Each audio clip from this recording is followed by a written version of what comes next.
suis agronome de formation et je me suis formée aux sciences humaines et aux sciences sociales. Et ce qui me motive là aujourd'hui dans le monde agricole, c'est la question du bien-être animal. Et je fais le constat que cette question, elle est toujours animal-centrée en fait. Elle génère des normes, des règles, des cahiers des charges, en prenant en compte tout le temps la question évidemment animale, mais sans mesurer les conséquences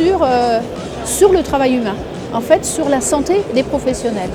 Et ce qui me motive aujourd'hui, c'est que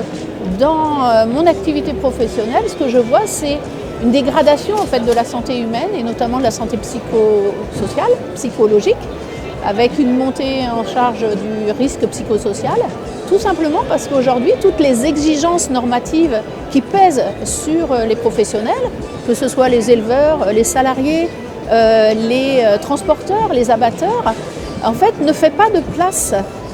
aux conséquences qu'elles génèrent sur l'activité humaine. Et souvent, elles sont vécues comme des contraintes,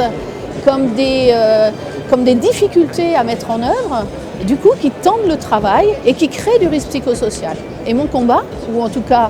mon activité, c'est de faire en sorte que toutes les personnes qui prescrivent ce travail, qui prescrivent les normes, puissent tenir compte de l'activité humaine. Et pour ça, je rassemble en fait, je fais des journées d'échange qui s'appellent bien-être animal et si on passait par le travail,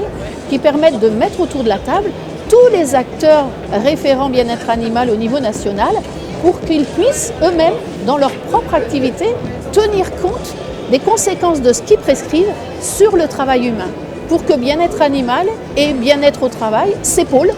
et ne soient pas vécus comme des choses antagonistes aujourd'hui dans l'activité réelle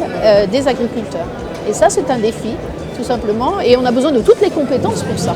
aujourd'hui, et notamment des sciences humaines, des ergodisciplines, comme on dit, qui sont très peu pris en compte dans tout le travail normatif et réglementaire qui est fait aujourd'hui sur la question du bien-être animal.